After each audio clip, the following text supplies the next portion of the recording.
kind to me in work. Hopefully it is.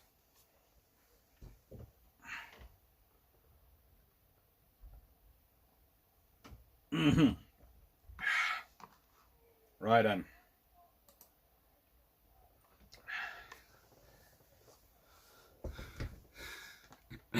I'm still getting messages on Discord coming in as well. And I've still got Blue Shirt Buddha up at the top of this. So, you know, fun times. Hello everyone. Right then. Dr. Clark. Let's see if this has gone live. Yes, I appear to be live. So, Raphael, 1981. Dr. Clark, a question of grammar. I notice you refer a ship to in third person as she, while Drakenfell consistently refers to a ship as it. Which is correct? Both? Neither? Well, either can be correct, but I tend to personify my ships. I tend to give them human qualities, especially some of the ships I'm dealing with. I don't think HMS Eskimo or any ship like it which loses 3 bows in the course of World War II cannot be considered to have a personality. So that's why I give them a she, because they're traditional. Drac is perfectly correct to call them in it. It's perfectly grammatically correct. They are a thing. But I like to call them a she. And today's topic, and I'm just going to see how many people sort of turn up for it. HMS Leander through the ages. Now, J. Richardson, add Dr. Andrew Clark. Leander class frigate, not Leander class cruiser, or just name HMS Leander? The name HMS Leander. We are literally going to be looking at every ship to have carried the name Leander. That is my plan. And there's a reason I'm doing that, because I have a strong suspicion, a very strong suspicion, that the Type 31s are going to be called the Leander class. And I will explain that as it goes on. But, first of all, I have a bit of an announcement to make. And this will be news even to Drakenfell if he's watching. Well, it won't be sort of news to him. I, and Armoured Carriers Jamie, who you will all seen this morning on the video, managed to not only knock out the video this morning, but have managed. The Germans refer to their ships as male, and also in the Russia it's the same thing. They're now very hot on the neutrality, but traditionally they've referred to ships as male. It's caused all sorts of issues. But no, traditionally the Germans and the Russians both consider their ships male. I found this out to my expense doing some research. Anyway, the reason I am celebrating is because this morning, me, Drakenfell, and Armoured Carriers have managed to record successfully record an episode of bilge pumps. So at some point this week, hopefully if everything goes to plan, you will find a lovely podcast of the 3 of us chatting for roughly 2 hours about all sorts of current events and history and putting everything together. So it'll be a nice sort of change from having to look at our ugly mugs. Well, mine anyway. But you will hopefully enjoy it as much as we enjoyed making them. The plan is to make 3, record 3, and then assess with everyone whether you like them or not. So listen to them when they come out. I'm just putting the final edit on it. It's going to be fine, and just enjoy. But it's going to be an interesting time. Also, in other announcements, you will have noticed on my main page, I have put up some various places which are other channels which I think are pretty cool. And I've started off with, I think, 4 of them, and I'll add more as I go. One of those is a library ladies one. And that library lady, if you've watched the teaching video I put up for my students, I refer to a librarian called Karen O'Farrell, who's an absolutely amazing librarian and tracks down all sorts of books for me when I am doing my research and I can't find a book. If I've got a mention of a book and I can't find it anywhere in the world, then she tracks it down for me. She's amazing. So the reason I've put her link at her YouTube up there is because she used to do some book reviews and used to do interactive book, how to find books and all these things. She stopped doing them because no one was interested in them. But if anyone is interested in them, or interested in those sort of books, or interested in how to find particular books, if you go to her page and you comment, she will start it up again. And I think you will find it useful, because I sit in lecture theatres, because usually when a librarian goes and gives a lecture at one of the universities I work to, a lecturer always goes with them as sort of crowd control backup. And she is absolutely amazing at finding sources, at finding information. And so for those people who are searching for the weird and wacky books, which we all know are out there, and I'm looking at my bookshelf and I can see many of them. I've got one in particular sitting here, which is always a fun one to bring out. Battles of the British Navy, Volume 2. Now, this is one she actually helped me track down. And it was published in, I think, 1880. So, she is someone who you really do want to try and get back on here and back teaching people how to do this stuff, because the skills she has are not taught to many librarians these days.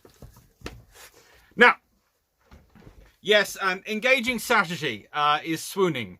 Not only has he had the video he's been campaigning for, but more importantly, the podcast is coming. So, you know, he's incredibly happy.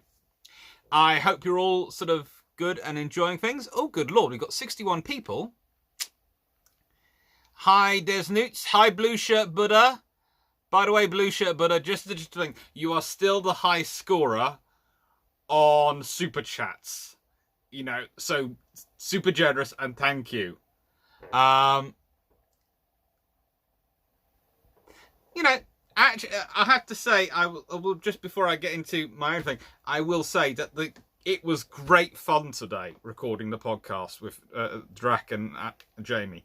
It was just amazing. There is a bit of a surprise for you in the podcast, something you will learn in there about Drac and me that you would never have realised, but it comes out in the podcast.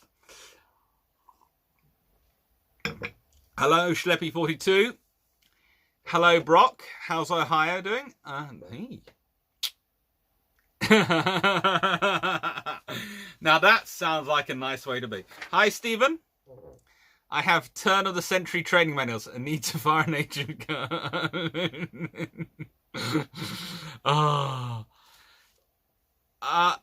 Jeff Beeler, amazing number of Leanders were name shift classes. Yes, 2 classes of cruisers and a class of frigates.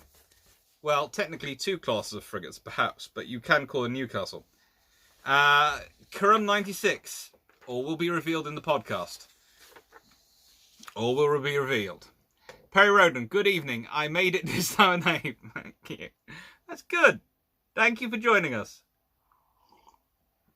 But as you can see, I am, thanks to my girlfriend stocking me with this stuff, celebrating today. Seriously, the original. Nothing's quite like it. Anyway. So. Right. HMS Leander, a name to illustrate a navy. And this should well be up on page. The whole point of Leander class is this. Now, this might be the Royal Navy from the 1920s and 30s in terms of organisation, but guess what? It's not too dissimilar to the Royal Navy in its organisation throughout the years. So, they're there. They have a whole lot of sea to cover, and you're going to find out about it. Schleppy42, at Dr. Hans Clark, my money is on you both are genetically engineered history nerds who are fueled by Iron Brew. That could be possible, actually. That could be possible. Where Kurim 96, where do we find a podcast? It'll be up on SimSec, the Centre for International Maritime Security, when it comes out. I've just got to finish making, actually, getting rid of some of the feedback from my mic on the recording. So, let's start off with the first Leander. She is a fourth rate, aka a frigate, but a fourth rate officially, built in 1780. Now, she's launched. Hi Kai, greetings to Tucson. She's launched at Chatham, and she's a distant station vessel. Oh, this is a surprise. Leanders are distant station vessels. Schleppy 42, aka frigate that ate all the pies. I will not comment, but you could be correct. Leander, she's built as this name, and we're going to see this as it goes through. This name is often associated with the Royal Navy going around the world. There is a reason I produced this. This is the reason I brought this on, because I want you to think about the world, and I want you to think about where it's important and where it's necessary, where the Royal Navy has to be in force and where the Royal Navy has to be. Hi Ian. And honestly, Leander spends the most of her life off in these distant stations, and she does quite well in distant stations. Now, I'm actually surprised this name makes it back into the Royal Navy, because while she successfully takes part in the Battle of the Nile under Admiral Nelson, this is 1st of August 1798, so she's 18 years old. She can pretty much legally drink.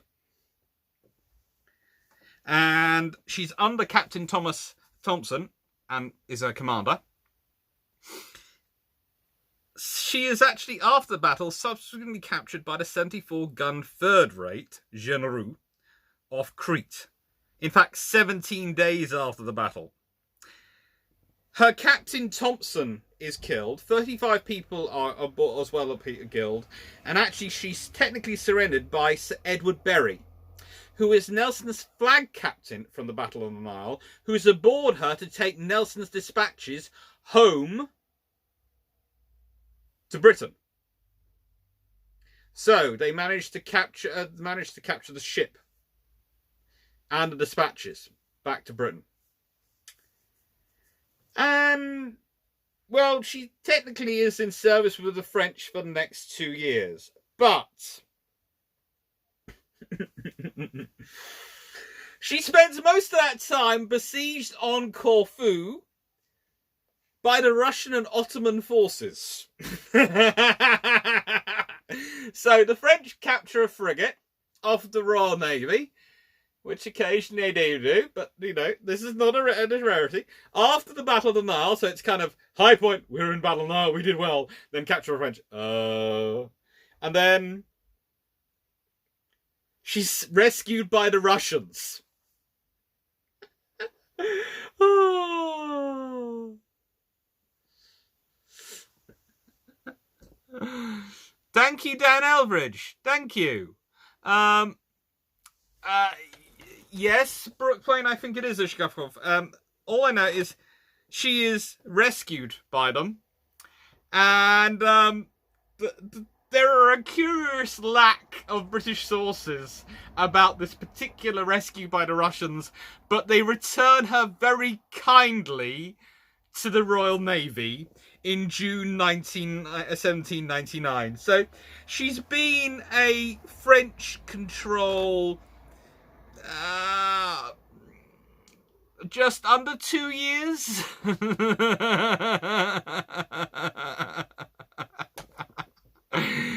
Oh, but no, she's built in the main dock at Chatham, and actually, if you go to, I think she's built in the dock where they keep HMS Cavalier this day. I think she's built there in that site, that portion of the site.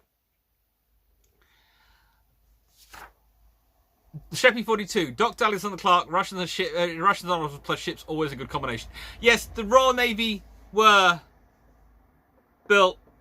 kind of helping them out with it, but it was Russian and Ottoman troops who technically captured her back. Anyway, so she returns to British service. In 1806, she's involved in what's called the Leander affair. Basically, she fires on Americans. Not good. And so she's sent off back to the Halifax station, where she serves as a flagship, and then she does some time in East Indies. She then returns to the UK, and in 1813 is renamed Hygeia, and then sold off in 1817. So she serves for 37 years, roughly, in the Royal Navy, of which, honestly, about 32 are active, including the 2 years in under technically French command, but mainly sitting in Corfu. This is not unusual.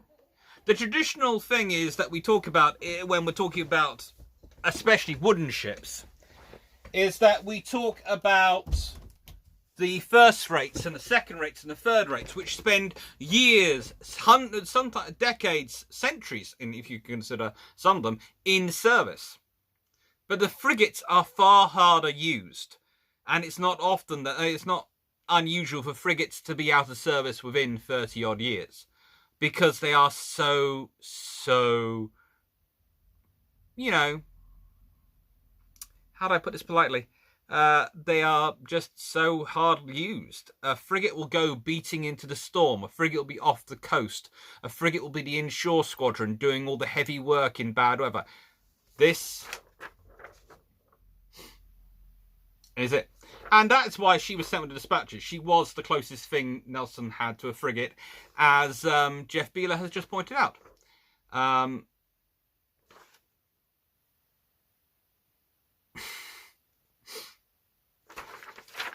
So she was a small 2-decker, I'd say 2 gun decks, but she's got decks beneath that, and, you know, she does okay.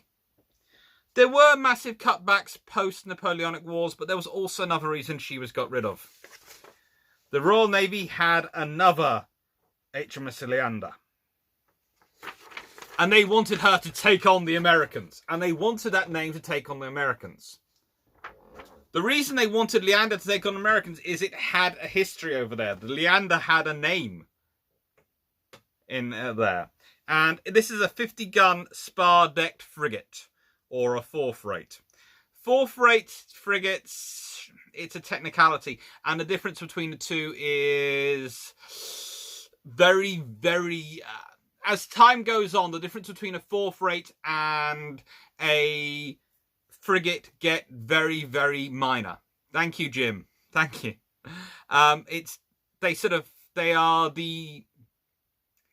They are cruising ships, and they're technically called frigates, but they're basically made to go out to the further stations of the world. And again, the first frigate, the first Leander, spent most of its time in Africa, West Indies, and Halifax stations. This one, the 1813 one, well, apart from serving as part of Admiral Pellieu's fleet at Algiers, which is pictured, she's the far left. So she's that ship on this picture. She's that one. And she served as flagship in North America station before going on to the East Indies until 1822. And then she's broken up in 1830. Between 1822 and 1830, she says as a receiving ship. So honestly, between 1813 and 1830. So by my counts, that ship's in service for 17 years. That is as long as the Royal Navy think they need her. They don't feel she's built well. They're not too keen on her. So,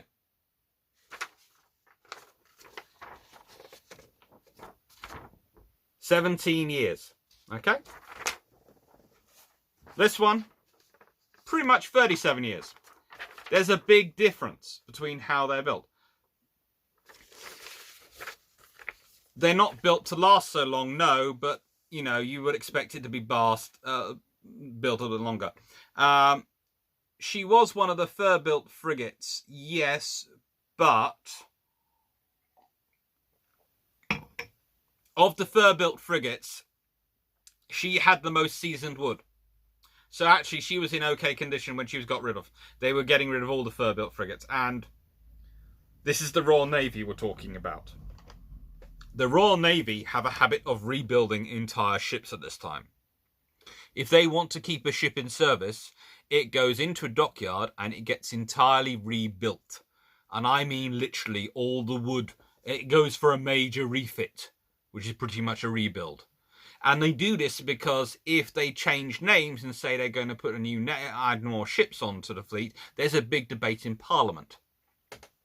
But if they say they're sending in a ship for a major refit, then Parliament just usually is happy to give them the money because it's considered more frugal. The fact that they actually completely rebuild the ship is nothing, not too much of a thought, no.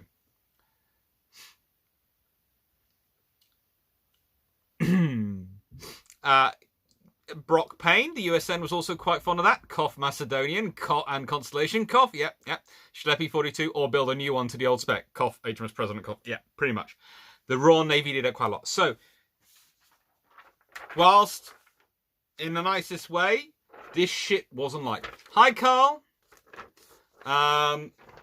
Propaganda, Jeff Beeler's propaganda wars, it's also political wars.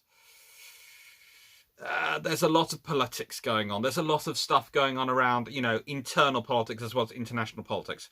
And sometimes names are useful. So, now, the Leander we know the least about. 1848. Or possibly built in 1861. We honestly don't know. We think she was built in 1848. And we can find things which say she was built in 1848. But I can also find things which say she wasn't fully commissioned and uncorked with her boiler till 1861. So no one knows. And by the way, we don't even have a picture of her. That is HMS Doris, which is built at roughly the same time in roughly the same yard. So I'm presuming is roughly the same in looks. We honestly don't know. Now, this HMS Leander isn't around long either. If she was built in 1848, then she's disappeared from service by 1882. In other words, 34 years later. If it's 1861, it's 21 years later. We really are not sure. And this is an interesting thing. This is me, a naval historian who spends half his life in the National Archives. I went on the National Archives this morning. I've been on the National Archives yesterday. I was on the National Archives on Friday trying to find out about this ship. And at one point I was on the phone to a friend of mine who works in the National Archives who was pretty much begging me to stop asking questions because the details just aren't coming up on this ship. I also phoned a friend at Greenwich. So, that doesn't mean that the information doesn't exist there. It might do. It's just none of us could find it, and I'm not actually in those archives to go hunting. So, this is HMS Doris, and this is the mystery HMS Leander. This is 1848 or 1861. We don't know. We can find details which list us both. For all we know, it could actually be two separate ships. Remember, this is the Royal Navy. We have been over. They do like the massive rebuilds. So it could be two completely separate ships.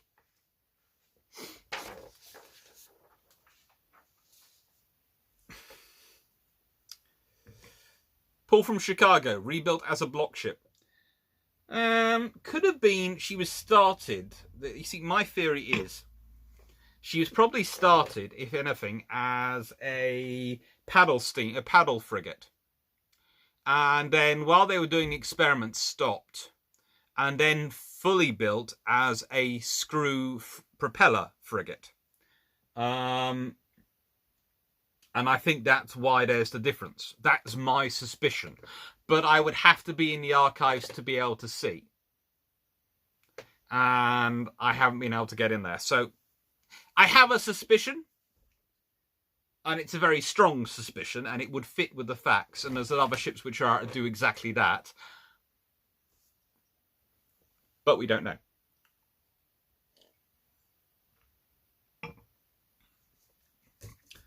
We do know, though, that the next one is the first Leander, which is a cruiser and the class.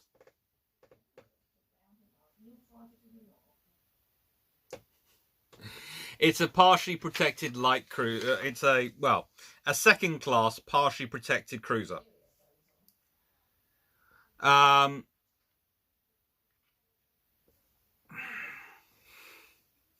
it's first ship of a new class. Now, so no service history for Leander 3. No, there literally is not. There's none I've been trying to track it down, and I haven't been able to find anything at the moment. I will continue hunting her. I might end up doing a whole special about her if I manage to find it out. But this one is special. Okay? Because again, why would you build a second class partially protected cruiser? It's this. And she basically spends her entire life out here. She is China Station. She is the Far East. But before that, she is part of Sir Geoffrey Hornby's Evolution Squadron. So what the Royal Navy does, and this is where Leander's so cool, is she's got 10 6-inch breech loading guns, 8 1-inch Nordholt guns, 2 5-barrel and 2 2-barrel 0.5-inch machine guns. She's basically got an early version of the Phalanx. Bzzz. Not quite, actually. It's really not. But, you know, she's definitely on a sort of cruiser line looking at. She carries 2 second-class torpedo boats, plus multiple 7 and 8 pounder, 9 pound, 7 and 9 pounder boat fuel guns. And she takes part, as I said, in Sir Geoffrey Hornby's Evolutionary Squadron, which is where the Royal Navy basically gathers together all its latest ships, puts them in a squadron together with its best admiral, and goes, work out how to use them in war. Work out what they're going to do. And that is what they do. Just realised the weirdness of actually having myself in the corner. I do that so I can see all your questions and they don't disappear by, not because I'm narcissistic. She is really, really quite cool. And she serves from 1882 to 1920. But not always as a cruiser. She starts, actually, in 1902, she transitions into a torpedo boat destroyer's depot ship. So, this thing goes from being a protected cruiser, and by the way, semi-protected basically means you don't want to take on a protected cruiser, but anything below that you can bushwhack. And she has got 10 6-inch guns and 8 1-inch Nordholt. So she's almost got an AA armament, honestly.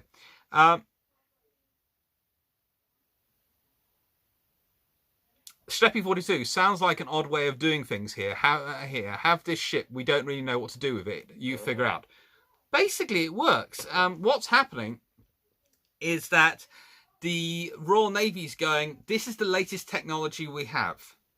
This is the newest technology. We think this is going to change things, but we're not sure how it's going to change them.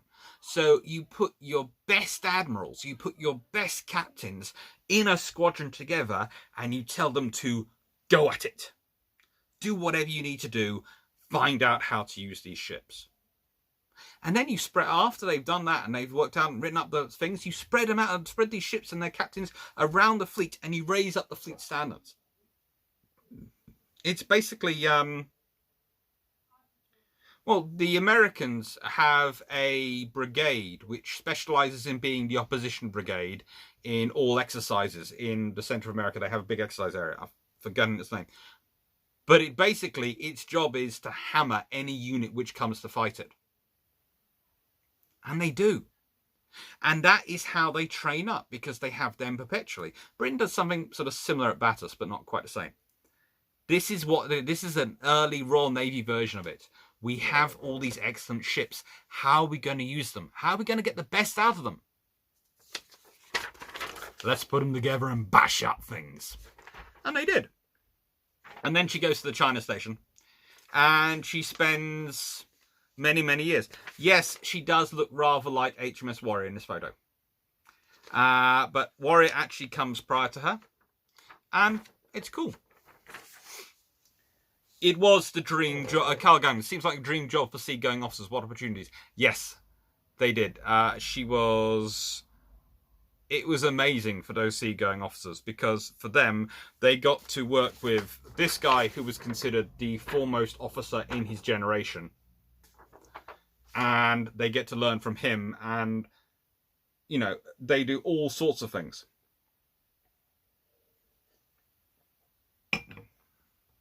And they really do get up to a lot.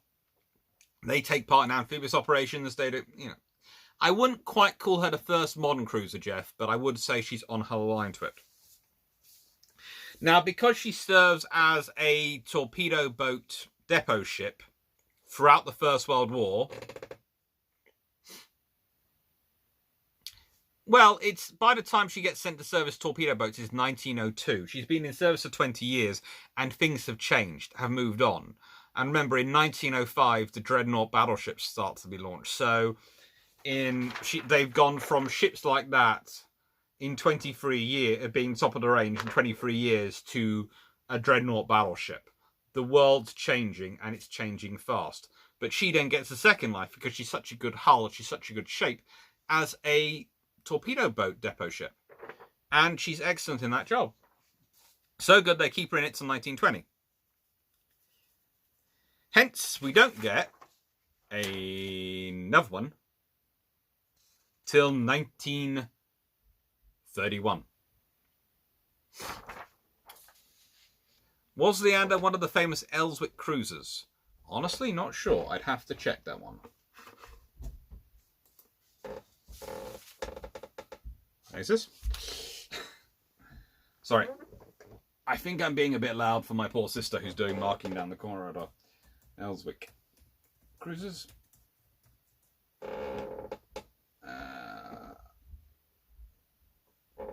Pretty much, she's not quite, but she's a bit earlier than them.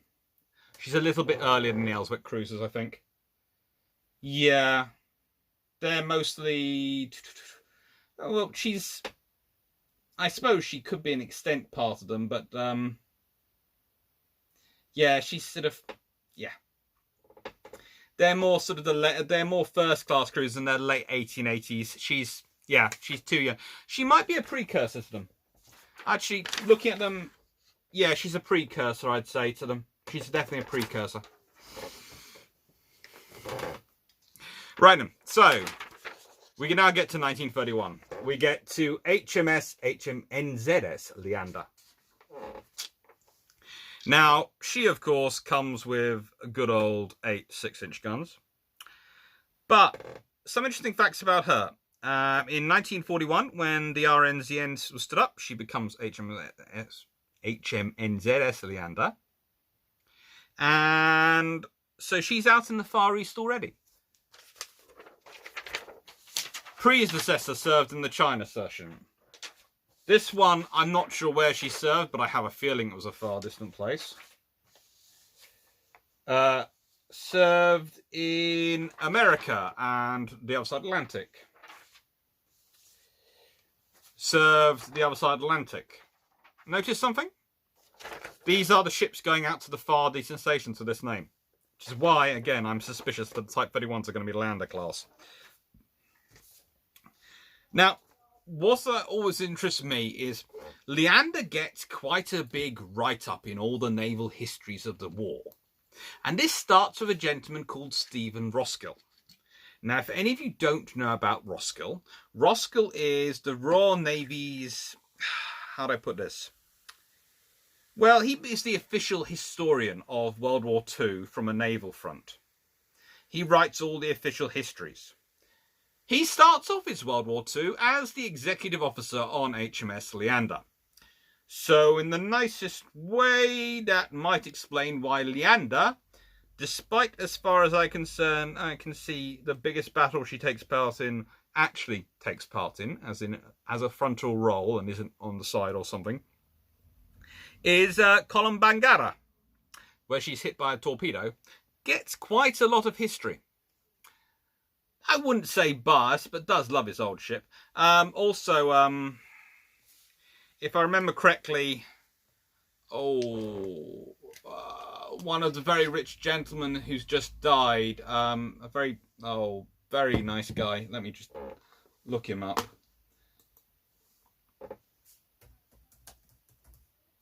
Leander.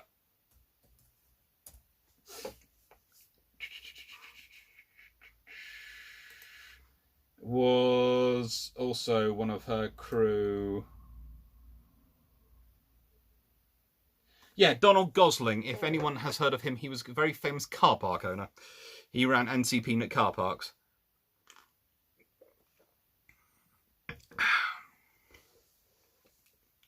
The Schleppy 42, the class did some good work though, weren't they? Yes, they were. Two of our sisters, Ajax and Achilles, of course, Achilles being a fellow New Zealand division ship, were involved in the sinking of the Grass Bay. These cruisers are light cruisers, second class protected cruisers, all these things the names are. They're your presence ships on your global thing. They're for your economic warfare vessels. And that's what they are. But this isn't where the story ends. And she, of course, in 1950 is scrapped.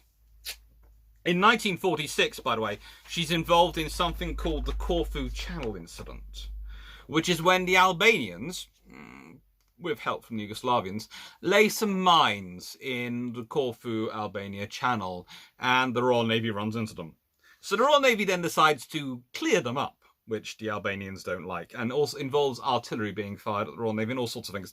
It's quite fun. It's one of those little incidents which quite easily led to the Cold War turning rather hot if the Albanians hadn't backed down. The Brits didn't. Anyway. And actually, by the way, while they were clearing out the mines, she was covered by aircraft carrier HMS Ocean. So, you know, full time. There's a whole force out there. Quite heavily armed one.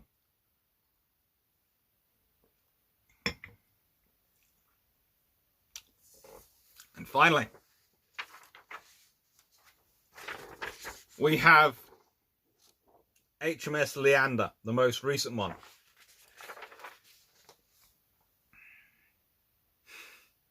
Frigates. And again, spends quite a lot of her life either involved in the Third Cod War, providing anti-submarine escort, or in the West Indies and Caribbean. By the way, if HMS Leander is built again and she's not deployed to the West Indies and Caribbean or the Far East, I am going to absolutely someone, because this name seems to be always going over there.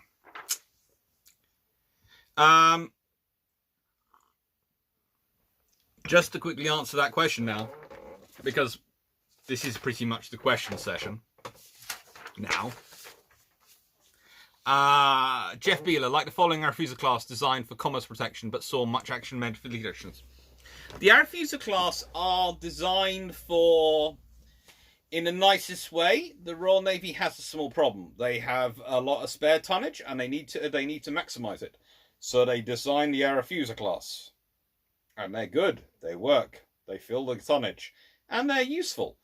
But they are considered really rather too small. And there's a reason the Royal Navy, when it's given the choice in World War II, keeps on with the stripped down town class that are known as the Crown Colonies. And everything else gets forgotten. Ian, Leander class HMS Ajax was broken up here, half a mile from my house. Always thought they were very pretty ships. They were. They're very, very pretty ships. Both the Leanders and the Arethusas are commerce protection. They are about the global war. They're about the President's mission. And they work well.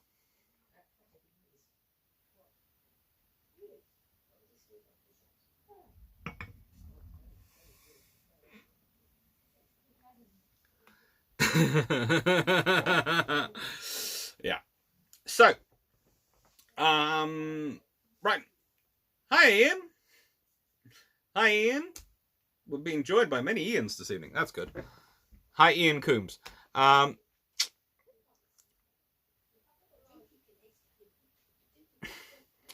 Srepi 42. Did the World War II Leander class influence the towns at all? Not really. The Leanders were... The Leanders and the Arethusas are both an attempt to try and build something small. They try and build something that would work on a minimal amount of tonnage. The Royal Navy was never very keen on them, because the Royal Navy likes to build its ships strong, it likes to build its ships capable, and it likes to build them pretty much able to fight. And it was always worried about the Leander class. The Argentines got some Type 42s, definitely. I'm not sure about in Leanders.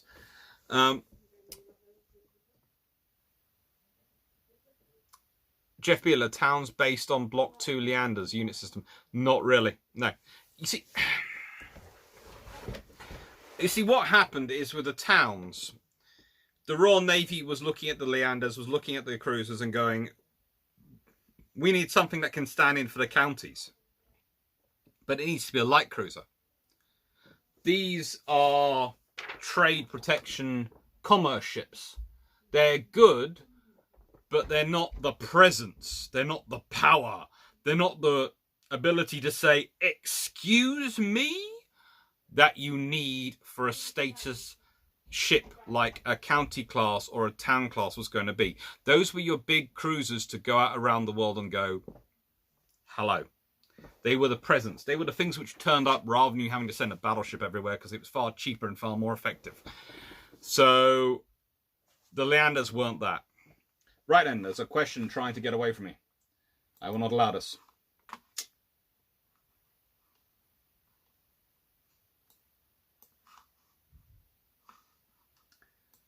Right then.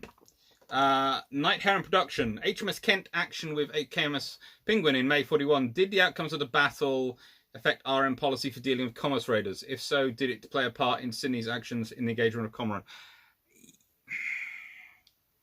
Not really, but yes, it did. It's going to sound strange. What it meant was the British were far more case of, we would rather have, we want to make sure we have the firepower on our side. We want to make sure we have things organised properly.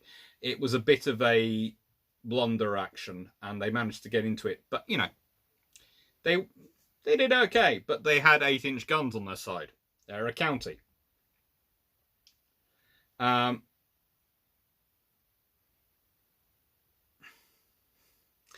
large number of people were killed, pretty much, and the problem is when you're dealing with merchant raiders, which look like merchant ships, is how close do you need to approach to identify and get positive identification.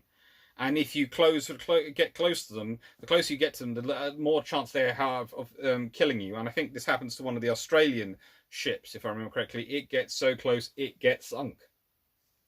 Because they're that close. They can fire. They can do it point blank range. So you have to be careful. Per wiki, Leander class frigates serve with Chile, India, New Zealand, Australia, Netherlands, Ecuador, and Pakistan. Thanks, Brock. Michael Sanson, forgive my innocence. I'm here to happy to learn. Are those ships called Elswick cruisers because they were built by Armstrong on the Tyne in Elswick? If so, you don't pronounce the W in Elswick. Elswick is. I don't think so. From my experience.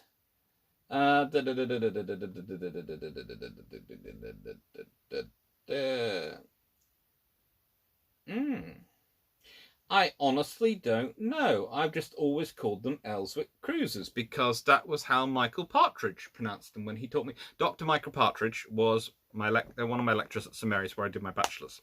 And he was a great naval historian who basically specialised in Palmerston and the Navy and wrote all sorts of books and things about that and was on the Naval Records Review.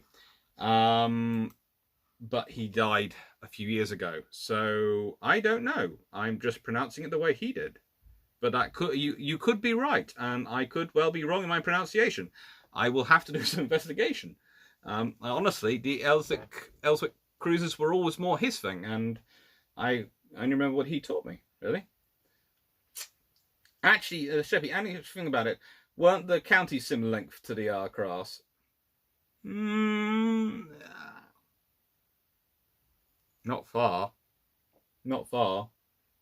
Palgia, seems like all the Leanders were either frigates or cruisers, so I guess it makes sense to use them for far away from home. Question, how tonnage increased throughout the history of these ships? Well, that's an interesting one, because if we go back to 1708, we don't really know their tonnages, okay? People like to guess what the tonnages of them they were, but, you know, they don't. The first one we know the tonnage of is HMS Leander in 1882. The first one we know the tonnage of is... Where is my pretty... No. Is this one. And she's about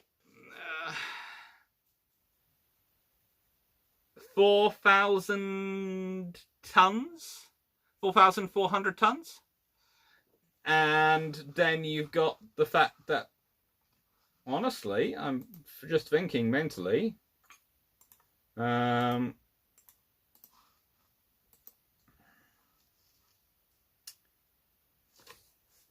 I'd say in history so far, this has been the big girl, weighing in at nearly 10,000 tons fully loaded. And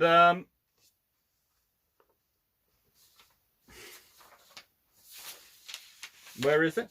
This is the Babby at about 3,200 full loaded. So basically, in terms of weight, baby, medium, big girl.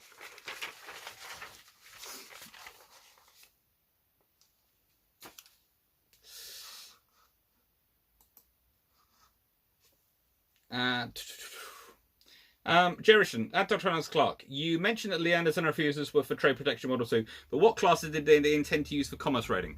Town class. Town class all the way. Town class. There's a reason they go down the China station. And there's a reason the counties were there as well. Basically, if they were doing commerce raiding, it was town class and counties. And if you'd sunk them, by the time you managed to find them and sink them, battle cruisers would be turning up. And then you'd be having fun. But that's getting into, if I remember correctly, that would be next Tuesday's discussion is about battle cruisers in a modern navy. Well, the World War II one. And Thursday, this Thursday, is all about RM exercises in the interwar years. So hopefully I will have the new system working and I'll be able to put the pictures up properly on the screen.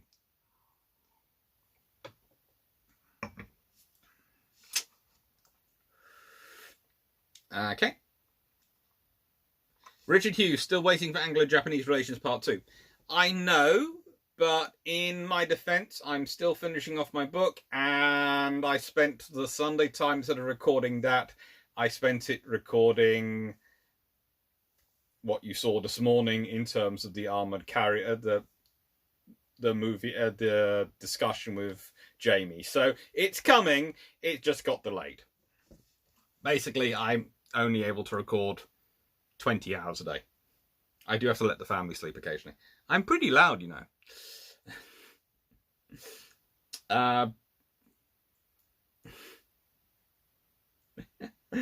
Oh, yes, they did. Paul from Chicago. It looks like an HMS Leander was doing some kind of diving tests in 1852, and a few sailors on board died in 1853 as part of a naval brigade. Looks like a captain got the bath for it. Pretty much.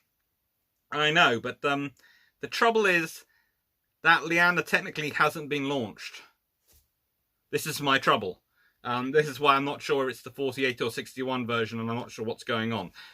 I'll find out. As I said, I'm going to dig into it. There is a temptation it could be two different ships, in which case there are 7 Leanders. But you never know with the Royal Navy.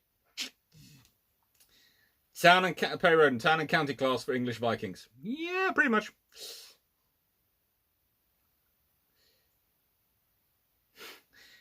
Jeff Beeler, RM blockaded more than commerce raiding.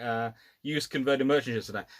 RN actually uses converted merchant ships a lot for blockading as well. There's famously HMS Rawalpindi, but there's lots of other ships as well. For example, HMS Bololo starts out as a merchant cruiser and is converted into a headquarter ship. What the Royal Navy are pretty much doing... they're looking at commerce raiding in terms of a Pacific War, and they're looking at doing commerce raiding if they were intercepting German trade. They were doing that, and by the way, they were doing commerce raiding on German trade from the moment World War II started. They were taking out German merchant ships everywhere across the South Atlantic. If they found a German merchant ship at sea, it was captured or it sunk. Either way, it was going down. It was being taken out. And their plan for war against Japan is if Japan started a war against them first, the cruisers on the station would go commerce raiding mode and tie up the Japanese Navy so they couldn't do a major operation against Singapore or against British positions because they'd be so busy, the idea was, dealing with the Royal Navy. They'd be so busy having to try and swat the flies, which, if you consider how close Liverpool got to Tokyo, would be doing really, really naughty stuff, that they would have to do something. The idea was they couldn't attack Singapore. Trouble is, when World War II, when the Japanese actually started declaring war on the British, there weren't really any cruisers out there. There was a couple of battleships which couldn't go do that.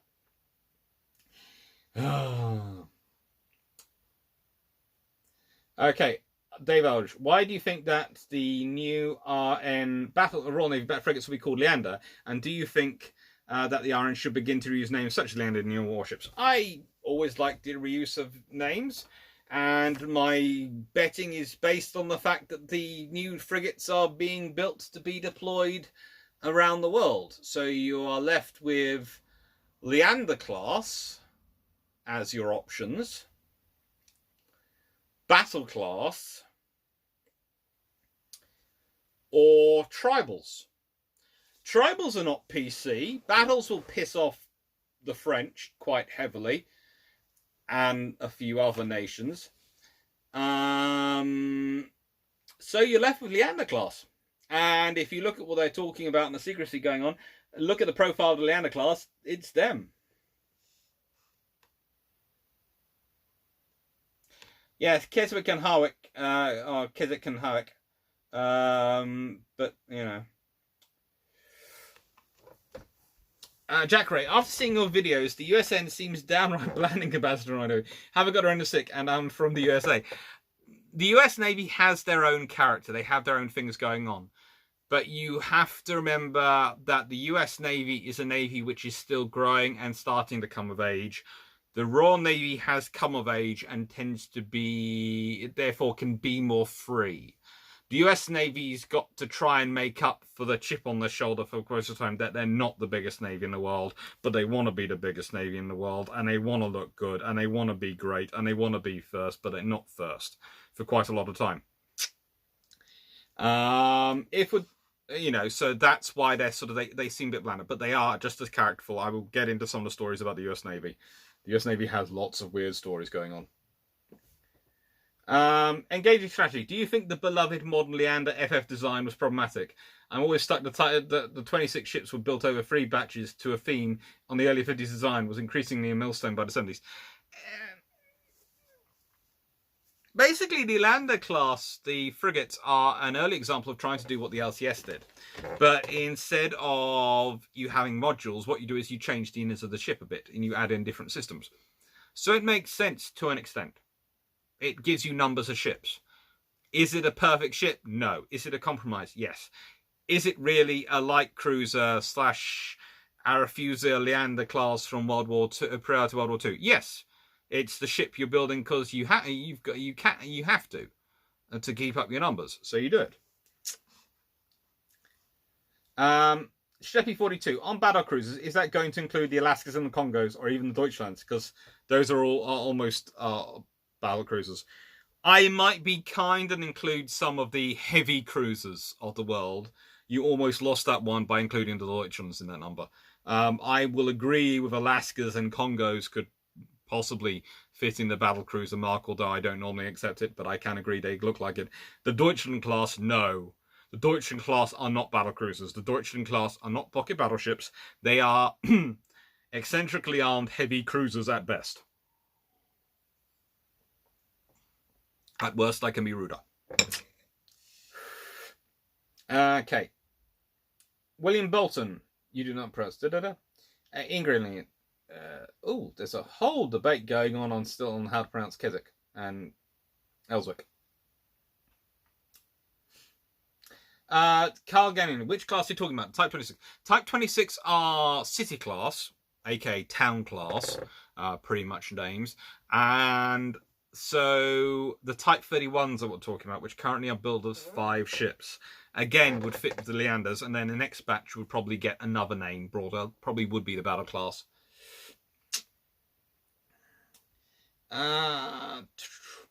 Dave Eldridge, what are your views on the new USN frigates, and do you think the USN could have taken a few lessons from the Imperial era Royal Navy when it comes to their use, i.e. your Corvette video? I'm presuming you mean the sloop video. I will get onto a Corvette video.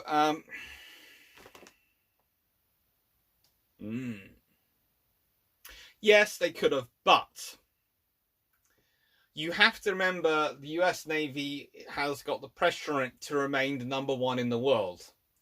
And it hasn't got the advantage the British had when the Royal Navy were doing it, in that the Royal Navy could afford to ignore the media when it wanted to, because it had that national support, that national prestige guaranteed, because of Britain being an island nation. Yes, we're an island nation, but so to an extent is the USA. But the USA is a whole freaking continent, like Australia, which kind of dilutes the whole island nation thing, especially when you have borders with Canada and Mexico. But so they have to keep trying to be innovative, keep trying to look like their best, and this causes them troubles. But they do, they're doing quite well. I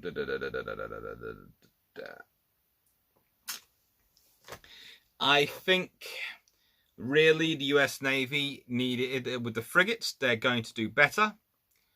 I'm not sure whether they will go for stay with the batch they've gone with, or whether they'll eventually go to the Type 26. I don't know if they'll keep the frame design. They might do. They've gone with an off-the-shelf design. It's okay. It's not going to set the world on fire, but it's okay for what they need. Carl Gang, you know what I mean about USA being an island nation. And as I said, I did explain. It's basically, it's so big, it could be an island nation. It's got a couple of continents, but it's a continental size one. This is the trouble.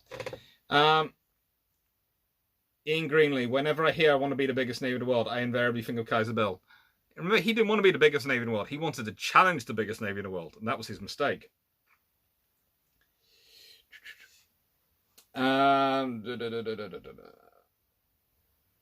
Jeff Beeler, Leander's in the Falklands War. There were several of them in the Falklands War. I don't think HMS Leander got there. Oh, I saw something flash up on this screen. There were several of the Seawolf Leanders and one of the Ikra Landers. I think HMS Phoebe was down there. I seem to remember HMS Phoebe being in the front as the amphibious task group goes in, and no one had realised until afterwards that she didn't have her 4.5-inch guns anymore. She had an Ikra anti-submarine missile launcher. Hey-ho. Ian Greenlee, under the Oceans, I often thought that it was a shame the RN didn't keep some twin 9.2 turrets in reserve, then build a 15,000-ton county with them. Not really. Honestly, the British had plans for very nice guns. They didn't need to keep any 9.2 inches. The only reason they didn't go with that is because they were standardizing and trying to build things as quickly as they could in wartime. And, you know, you go with the designs you have. Sheppy 42, cruiser armor plus battleship guns sounds kind of like battlecruiser to me. Admittedly, the comparison falls flat on the speed. Falls flat in a few other areas as well.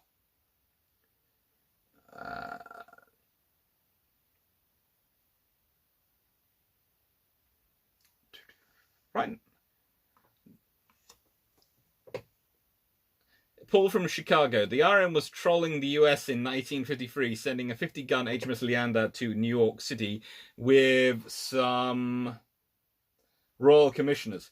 More than likely, the Royal Navy does like to troll them, and that would suggest that this ship was doing something. Well, not this ship. This is, of course, HMS Doris. But, Bot Bane, you're thinking Seacat.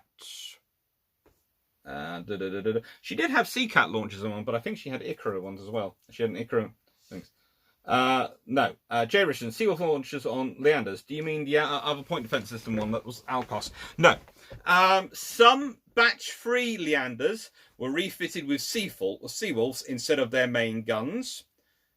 Batch 1 Leanders were refitted with the Ikra anti-submarine missile system. And I think batch 2s kept their guns.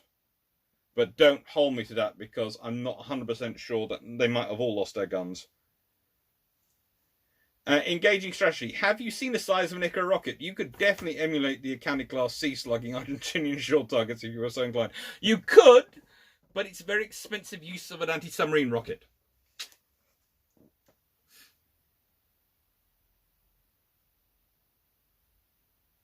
Perry Roden, I like the Royal Navy's earlier policy of I'm going to be twice as big as strong as the second biggest and strongest navy in the world. They also had the two-power policy of we're going to be as big as the next 2 nations and navies in the world. They have fun times. David, if cost and time was no option and Parliament was going to leave you alone, i.e. you are blackmailing them, I could see myself doing that. What would you build for the Royal Navy, i.e. your ideal fleet for today's world? Oh, well, for starters, the Queen Elizabeth class would have had about 3 ships because I'd have made HMS Ark Royal again. Simply because I feel there should be an Ark Royal.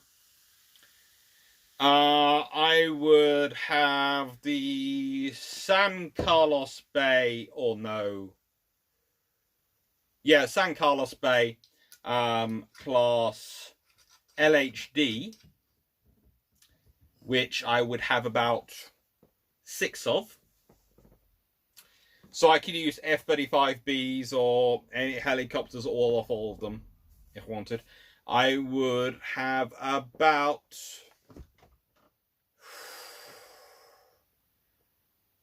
18 destroyers and 27 frigates. So 18 Type 45s, slightly extended probably, and 27 Type 26s as my main force, and then I would have some Type 31s and Rivers as my presence force around the world. So I would have 9 escort groups, each designed around 2 destroyers and 3 frigates, 2 Type 45s and 3 Type 26s to basically back up each of the capital ships. So I could have 3 carrier battle groups and 6 LHDs, which could be used as an extra carrier group or as an amphibious task group and just go rock the world, basically. But that's me being very, very expensive. That's if I have, as I said, infinite money and I have the lovely Parliament blackmailed, so they're going to do what I want them to do. And Gauge Sanitary. Some of the Batch 2 Leanders did lose their guns. They replaced them with the Exocet launchers forward and a towed array. Yeah, I thought some of them did lose their guns. I'm not sure if all of them lost them to Exocet. They might have all done. Because I do remember at one point they were saying we're going to make an anti-submarine Leander, an anti-ship Leander, and an anti-air Leander. And one's going to have Seawolf, and one's going to have Exocet, and one's going to have Ikra. And you read these reports and you're going, oh my god. Lots more submarines as well will be in the force. But that's if cost and time were no object. In the Falklands, Argonaut, Minerva, Penelope, and Andromeda all Exocet Type 3s. Andromeda with Seawolf was ship guard for Invincible. Yep. Oh, so it was her Exocet she had rather than Icarus. I thought Penelope was one of the ones with Ikra. Ah. She had Exocets. I still would have preferred a 4.5-inch gun on the front going into San Carlos Harbour. Ian Greenley, in World War I, the navies all started with 11 inches, 12 inches, and a few 13.5 inches. The 14s and 15s were mid-war. They weren't really mid-war. They'd been started building pre-war, but they actually came into service mid-war. In the nicest way, you start building them a long time before they come into service. And actually, some of them got into service earlier than that, but yeah. Ian Greenley, we have to have a Warspite somewhere. If I remember correctly, Warspite is going to be one of the ballistic missile submarines. It's just a new class of SSBN. Jeff Beeler, through deck LHDs. Pretty much. Have a ski jump. Enjoy. Basically something based on a slightly larger Canberra than the Canberra class. Just so it's a bit more useful.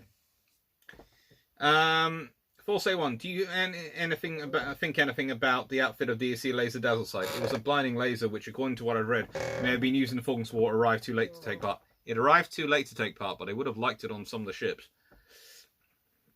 It's what I've always understood. Steppy 42, Ian Greenlee.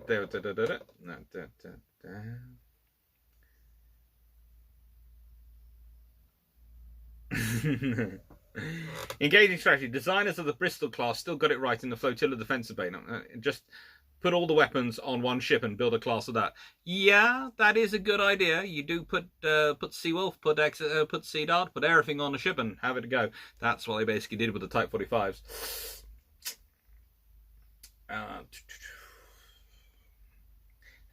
Night Heron production. Since you're talking your ideal modern fleet, do you think the RN ridding itself of conventional sea subs was lost or not? Last class with the Upholder class, if I remember.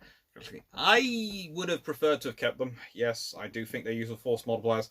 I understand the reasoning why, and in the world of peace, which was supposed to break out at the end of the Cold War, when everyone was supposed to love each other, the world was going to be new and harmony under our benevolent unipolar superpower world of America, and we were all going to be amazing and everything was going to be wonderful. I can understand why they didn't, but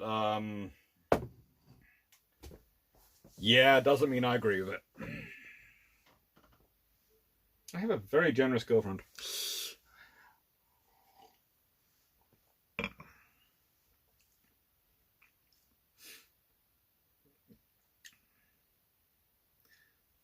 Stuart Crow, and replace Diligence and Argus if you're chucking money back. Oh, yes, I would. There would be a full RFA reorganization. That would be half the thing. If you're building 9 escort groups and 9 sort of 6 LHDs, 3 carriers per run, you're going to need to build a far, far more powerful RFA to back them up. Jeff Beeler, 4.5 ships showed up in the Falklands War. Early planning must have emphasized ship to ship, not shore bombardment. More is going with what's available. You know, we'd love to have these ships there, but it's what's available.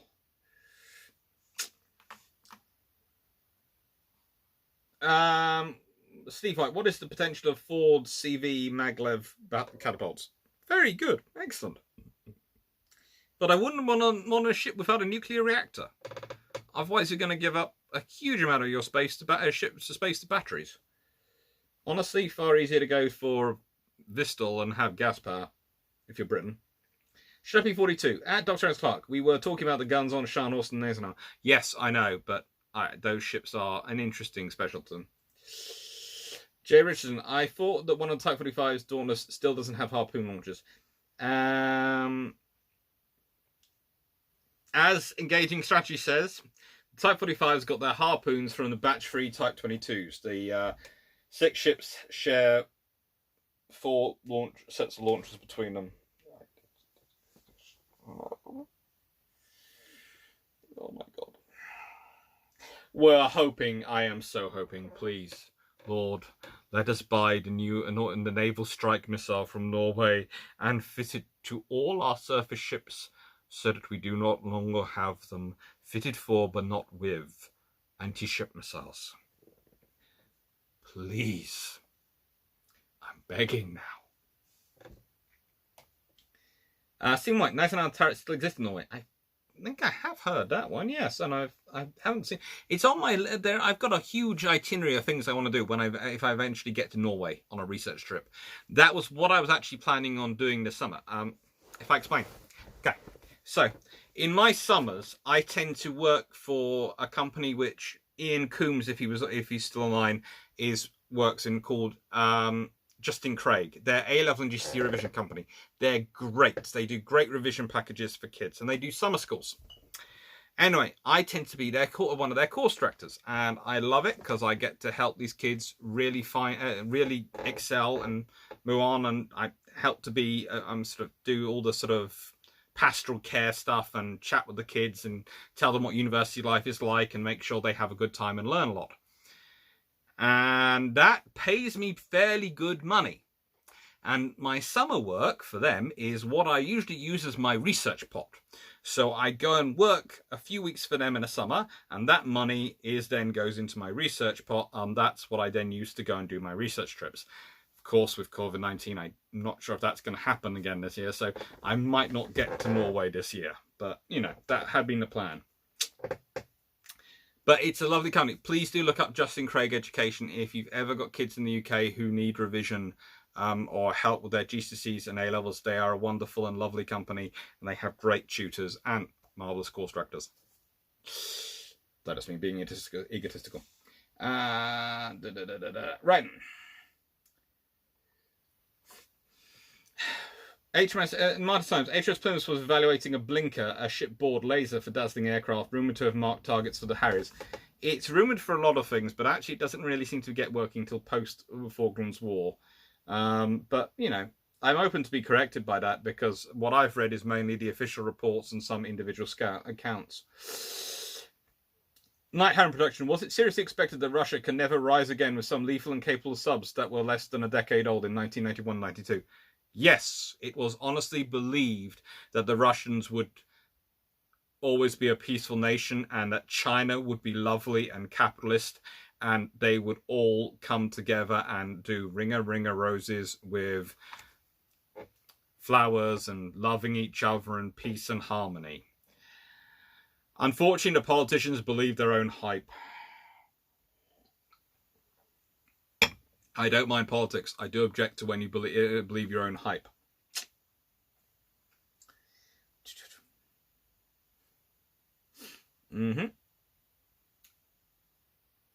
How come the RM didn't go for the SM-6? Because the RM has gone for the Sea Viper system, which is actually very good for what the Royal Navy wants it to do. And occasionally, the British don't go for the standard missile, the American systems, because, in the nicest way, they are fit out to do what the Americans like to do and operate the way the Americans are. And sometimes the British find they're far more useful to the Americans if we have a slightly different system. And we developed this one, so this one develops our own industry in the nicest way. So, yay. Hey, Ian. Thought you might still be on there.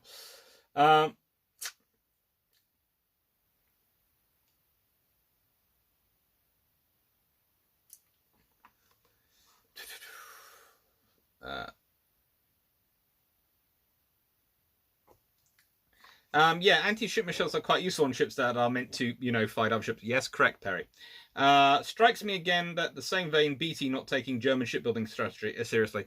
Many people didn't take German shipbuilding strategy seriously in Night Heron production. Autumn Ilneshoba. Doctor, how does a force with a limited economic base challenge a large navy? By changing the rules of engagement. If you can make them face you in ways which are not going to suit them, you can win. If, for example, the Iranian Navy goes for a completely asymmetric approach, it's their only option. It's not a good option. They'll get wiped out, but it's their only option. And most navies do that. And the trouble is with the sea is fighting guerrilla war at sea is kind of difficult. There's not as many places to hide, and even if you're talking about hiding in a submarine, it's going to be a very expensive submarine these days because you're going to have to be very, very, very quiet, and that's difficult and expensive to get. Alex, Michael Sanderson. Alex, do you really think we should have gone with F-35 in the QE class and done without catapults, if for no other reason than NATO compatibility? I think if we just have the Queen Elizabeth class and we don't have any LHDs or LHAs which can take aircraft, then we've been Miss Silly and Mr. Trick. I think a Royal Navy which can only have... I think if you've gone the French route, that's even sillier because they have some LHDs and they have an aircraft carrier and they have to take completely different air groups. I think if you can have 3 LHDs and the 2 Queen Elizabeth class, and all can take the F-35B, then you have an advantage for Britain, because that means you can always guarantee you have 2 flight decks available. And that is what we really need. We really need to place Ocean, Argus, and Albion and Bulwark with 3 LHDs. So that's what we need to do, and that's what I keep pushing for and keep arguing with people over.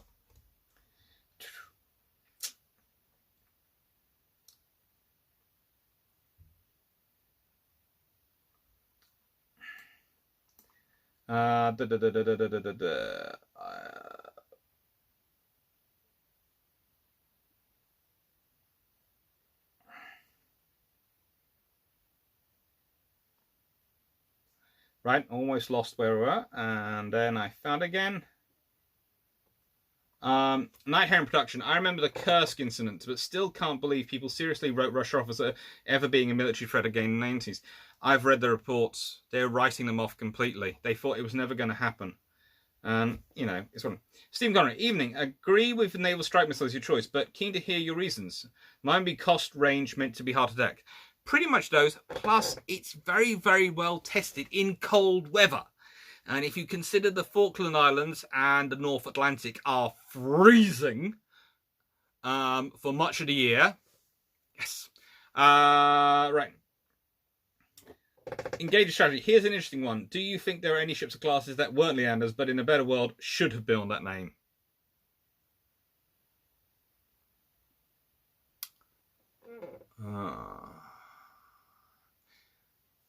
Possibly. Not really. I mean, I would have preferred to build more Leanders rather than our Refusers. But, no. They're fine. The ones that had it lived up to it. The ones that didn't have it had names which also go along with those roles. So that was okay. But it's an interesting question. Dan Average, could the RN have reused the old 4.5-inch guns for shore defences in places such as the Falklands Islands? Yes, they could have done, but there wasn't the money. Jeff Beeler, anyone, why did the Type 45s and Astutes get such bland names? The Type 45s got the Daring class names, which are not bland in any way at all if you look up their history. They are some of the most amazing history names for destroyers, and also there is an HMS Duncan amongst them, and let's be honest, Admiral Duncan deserves a ship named after him. As for the Astutes, honestly, our submarines often get weird names. No one's going to see them when they go away, so why bother, why waste a very good name on them? This is why I'm not sure about the SSBNs being called Warspite. It just seems wrong. Let's hope no one gets the idea of calling one Victory.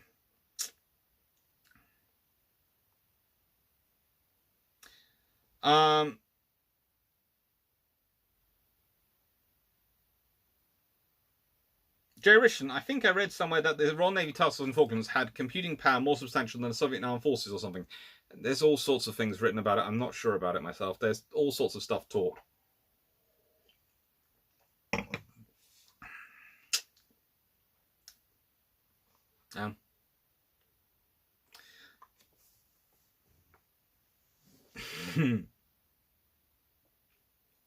Bidgeron, are diesel subs the coastal defence battleships of today? Yes, they are.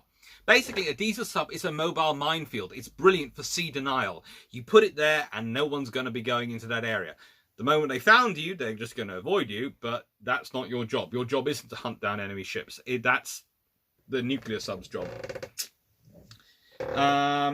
Jeff Beeler, the QEs were designed by the RAF. No, they weren't. They really were designed by the Royal Navy, and they fit the Royal Navy's ideas for carrier warfare completely. The Twin Island is not such a weird idea.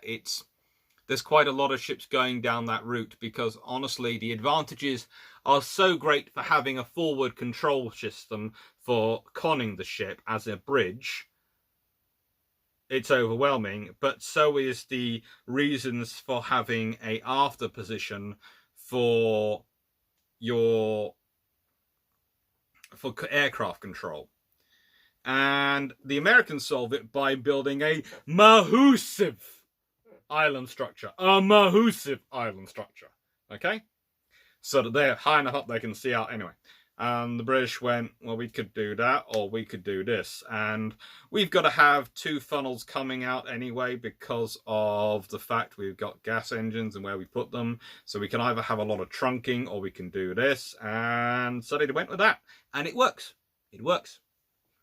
And that's the important thing. Jay Richardson, is the RN not replacing Ocean now that it's not that sold to Brazil? I hope they're going to, but technically we're taking a gap from the capability.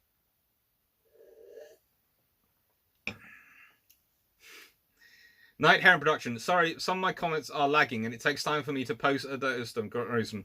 I think it's because it's not used to dealing with quite so many. It's having quite a nice time.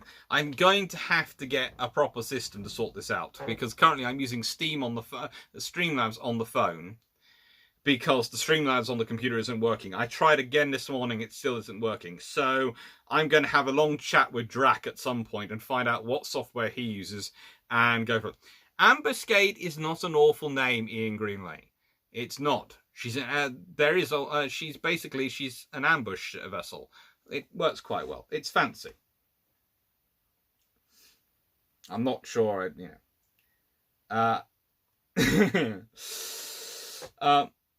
Steam White, I would love to tour out to HMS Hood guns on Falklands or Canada, Eisenhower turret, Tirpitz side, and Grass Babits. Great tour, but it's on a cruise ship. Yeah, there could be some cruise ships going around soon.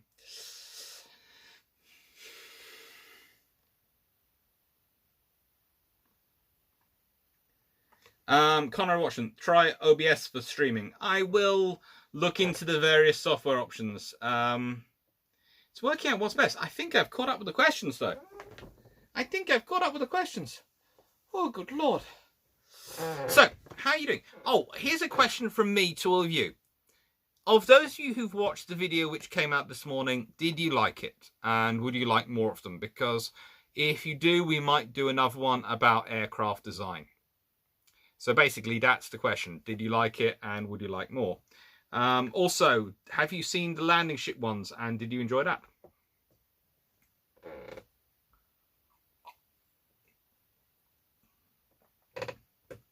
Joe Richardson, old question, but why are the Type 26s going for the US 5-inch and the CAM C-Scepter variant instead of the 4.5-inch and C-Viper? Because we are moving up to the 5-inch. Basically, the 4.5-inch is great and it's lovely, but in the nicest way, we're the only ones really looking at developing it, and it's going to cost money. So we're moving into the 5-inch realm, so we can start getting some money from the Americans and other people for the development what they're going to do. Basically, like how the US Marine Corps and Royal Navy used the F-35 projects to get a new Vistal aircraft built that makes sense for them, no one else.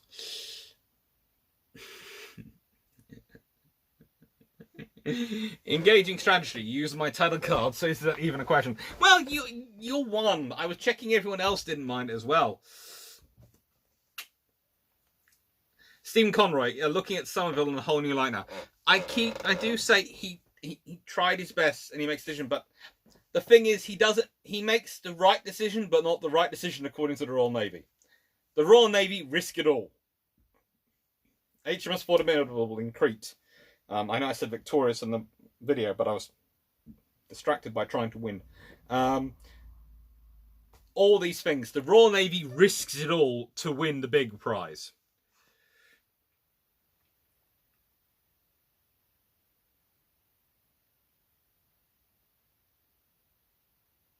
Yeah, it was cool. Looked like Jamie got... Armoured Carriers Jamie didn't get camera shy halfway through. It's when we looked at the recording, we realised that the way it is spliced together, me who'd been sitting in the middle of my camera was fine the whole time. Him who likes to sit to one side of his camera, showing off beautiful pictures of his screen of all these amazing images he's got. All we could see was the images. So he changed it round. He did some editing. He's a far better video editor than I am. I can just about splice them together and doing this sort of things. I'm slowly learning to be better. He's far, far better than me.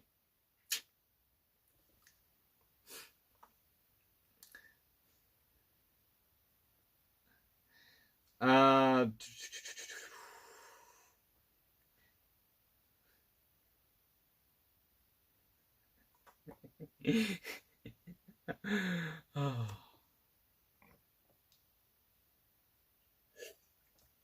Listen.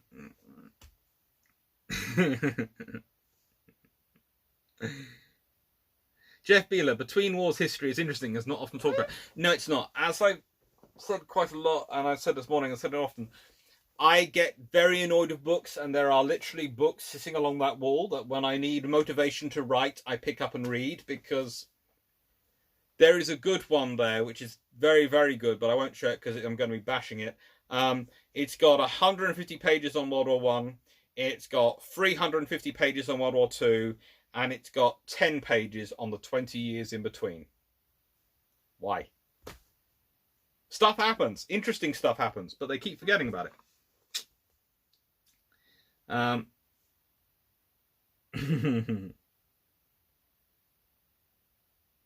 Carl Gannon, I like both, but I wish the discussions remain topic and not wander away. Yeah. I try to keep the topic, but the trouble is I do like the discussions.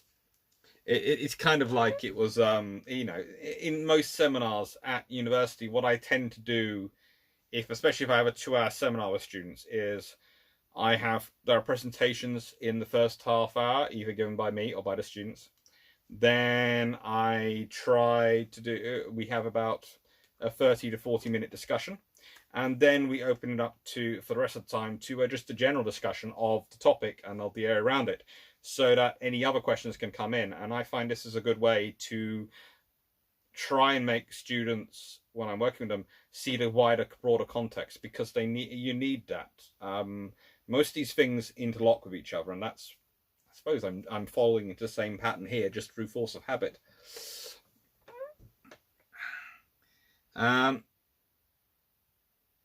Bitron, creating the 5-inch gun seems to be fulfilling the Iron Cruiser Destroyer dreams in the 1950s, like the landing craft videos. Thank you. And honestly, they were planning on the Cruiser Destroyer with 4.5-inch guns. They built it. It's called the County class. It's been interested to hear more French, Indochina and Thailand War in the middle of the World War II. There's lots of stuff going on, and we can do the Brock Payne Spanish Civil War naval battles too. We can wander into a few of them. Dr. Harris Clark. Also, the Henderson drinking game would have been fun in the cameras video. Starting to wonder if VIA needs to get added to that too. Look, I've been doing some work on VIA and on Henderson, etc., and these sort of submarines who've been forgotten, because they get a bad rep in certain areas, and I think it's overblown for them. And I think the thing is with VN, the interesting thing with VN is we're sitting there, we're talking about him, and both me and Jamie know exactly what we mean when we say he handles his fleet far more loosely than the Americans would like. And the Americans the USN has by this time built up a very rigid, very structured center of control, which has dealt with their expanded Navy. Because they've had to expand the Navy dramatically, so actually the officers' experience is far, relative number of experience is far less than the British. The British have a larger pool of officers, and especially reservist officers, to draw from before war began, so they've managed to keep the level of experience broadly up. So they are far more broad and far more spread out, and this works. And so they handle it differently. But it's interesting. Michael Rose, currently writing, or at least attempting to write, the station on the interwar period, so no the pain of books not including the period. Yeah, they completely ignore it. It's just annoying. Engaging strategy. The interwar, coupled with the less well-known wartime angle, naval history stuff, is probably my second favourite after my own Cold War-focused stuff. So much Duff history getting challenged now. There is so much history to challenge out there. Yeah. And one of the interesting things, if you're all... Okay. So, if you want a good book about swordfish and albacore, so you know the truth about them, this is a good book. It's written by W. Harrison. It's published in 2002. And it's very, very good on the swordfish and the albacore. And it has lots of cool pictures and lots of cool, interesting things about the development of the aircraft. It's worthwhile reading. Most of the other stuff written about them isn't.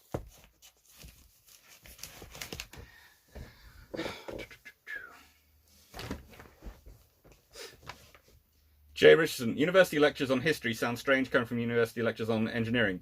You're taught stuff with little discussion. That actually pattern is what I do to teach my engineering students history of engineering. So they get taught discussion.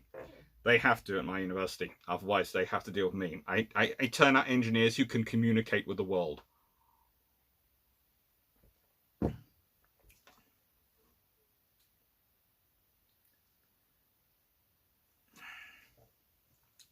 Brock Payne, Spanish Civil War always interests me. A case of you lose when you shoot your officers. Spanish Civil War is... there is so much weirdness going on there. It's a fun one. Jeff Beelan, how navies learn to operate interwar especially. Yes, they did. They developed stuff. Things happen. Engaging strategy. At some point, you're going to have to do an hour-plus tour of your personal library. Yeah, an hour. An hour. I think we might get through this bookshelf in an hour. Let's see.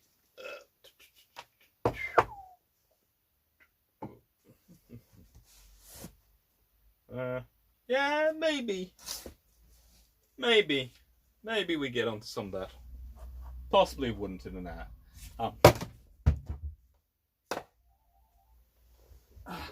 Doubt we get on to much further, but no.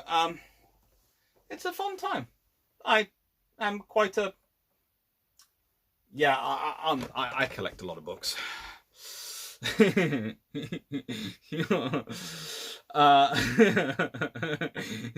Alec, Anna. Yeah, an hour plus. Engineers who can communicate must...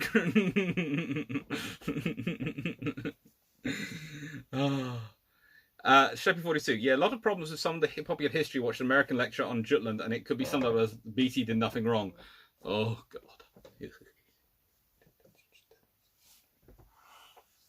Actually, on the subject of American history, I did some work with a company called Icon Films for the Science Channel.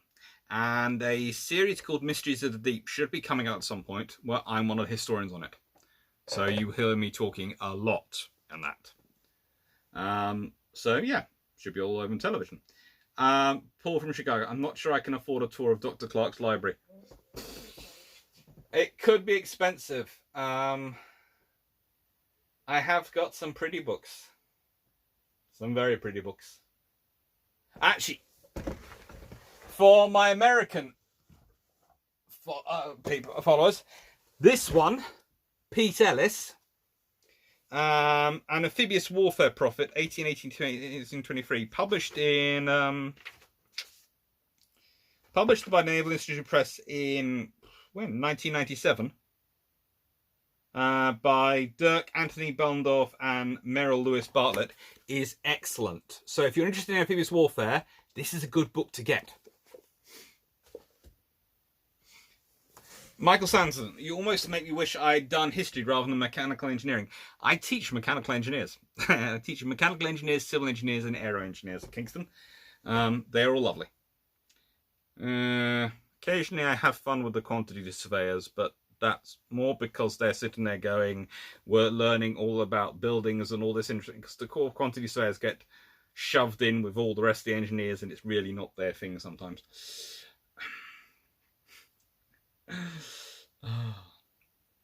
Seeing right, yes, broad base is good, but drawing in the very good extra civilians gives a wider range of out-of-the-box opinions. The inflated USN moved and operated while quickly adapting newer technologies. I agree they do well, but tactically they develop a far more rigid doctrine than the British do. So I'm not saying one's better than the other. Please note, it's not saying when you put things down into which one's better than the other, you end up with a zero-sum game where no one wins and no one gets anything out of it. there are differences, and these differences allow them to do slightly different things in slightly different ways. And sometimes there are advantages to it, and sometimes there are disadvantages to it. And so it's something to bear in mind and think about, and we can learn from. But it's not something which means one's better than the other or one's worse than the other. They are still very good. They just are able to do it in slightly different ways. So it's good to look at them and understand those different ways.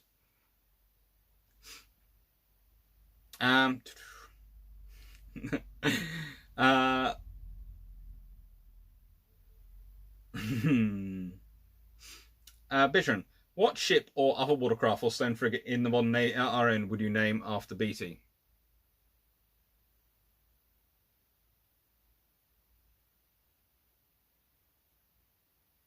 Do we have a school in the Royal Navy for socialization? I'm sure there's a pub somewhere which could be called the Beatty. That'd be quite good for him. Must be quite good what he's doing.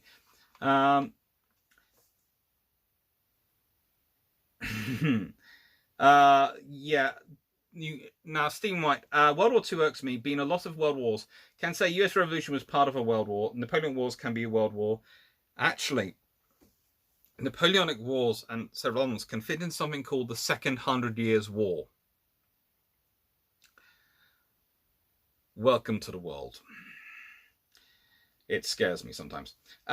Engaging strategy. Teaching both sides of the equation. Do you think engineers are in need of more understanding of history or historians more understanding of engineering? Both. The amount of time I scare my history students by being able to do maths and the amount of times I scare my engineering students by explaining the phrase context. Both need to do both sides.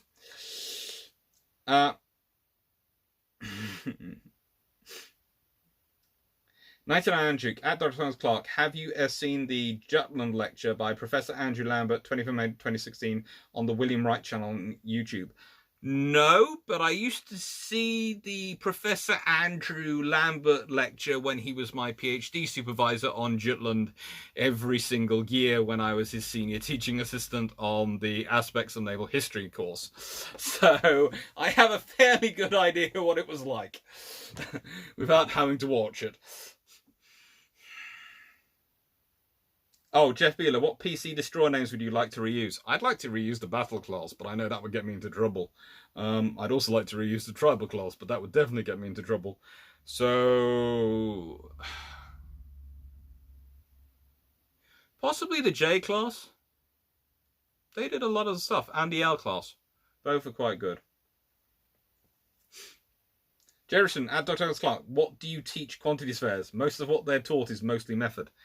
They get taught history of engineering to teach them the communication skills along with the rest. That's the trouble. But they are lovely. They're good kids.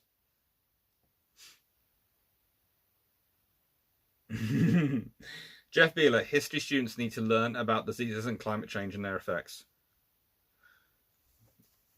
To be honest, most history students I meet these days know those things quite well. So, right. Why would the tribal class get into trouble? It's an honor to get one's own ship. Bad home. Yes, you'd think so. But honestly, these days, with the way certain parts of the British public, not the British public, but the British press and certain groups in Britain treat empire, and you can understand their reasonings for it, the tribals would be a very touchy subject, so it's just easier to avoid them.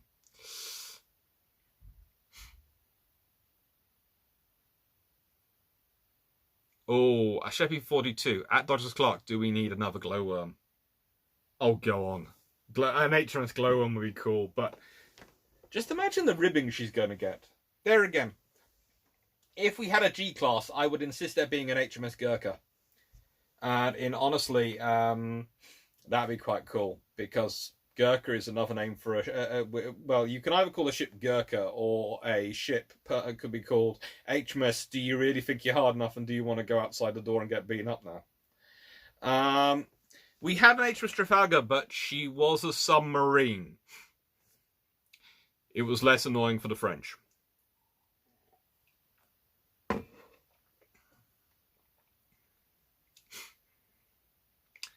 Palagia, can RN ships operate without rum? I'm seriously interested. It's different in peace and wartime. I honestly, the Royal Navy does still have wet ships. They still do have alcohol. You have your choice. You can have alcohol or iron brew. You go your own way. You can even have Coke if you really would like it, but you will be looked at funny. Very sassy. Clark. That's like one of Ian Banks' culture ship names. Yep. Carl Gangham, plus you were in the EU. Yes, we were in the EU, which still made it interesting. Bad Home. The HMS Gurkha, because the regiment needs its own close support. Yes, but in my if you have an HMS Gurkha, by tradition, which they might restart in those cases, the boarding party is not actually Royal Marines. It's composed of Gurkhas from the Gurkha Regiment. They stopped it in World War II, but that was the plans prior to the Second World War, that instead of Royal Marines aboard her, she would have Gurkhas. And that would be an interesting thing, actually, for them to start up. Richard, Hughes, I have seen your comment. I'm going to leave it hidden, but yes, I've seen it. It's very funny. Stuart Crow, I wonder what would happen with the real Malta if we built HMS Malta. I have a feeling Malta would have been even more loyal to Britain. They always were quite loyal. Night Hen Production, what ship would you give your name Eagle to? If I was... Honestly, if I got my way with LHDs, you'd probably be looking at Eagle, Ark Royal, and Illustrious coming back. Because we could. But if I talk to my old professor and I don't actually put HMS Victory in there, he will also be annoyed. He'd like a victory to begin. Michael Sanson, the rum ration was abolished in 1970. That doesn't mean rum was removed from the ship.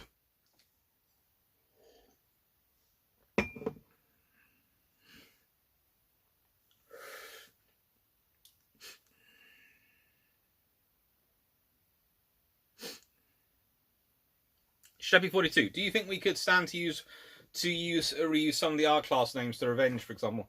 Most of the battleship names seem to have gone to the ballistic missile submarines. That's where they seem to have gone. It was the R-class, then the V-class. Got to have an Agincourt. Yeah, maybe. Anyway, so I'm going to say good evening to you all from me. Thank you very much for watching. Thank you very much for keep sharing, keep subscribing, for all the super chats and all the other things you do. That's all amazing and really, really helpful. I will say again that the slides are always put up on my Patreon. Well, I'm starting to put them. We'll get through work from all. And I do have a what's it called?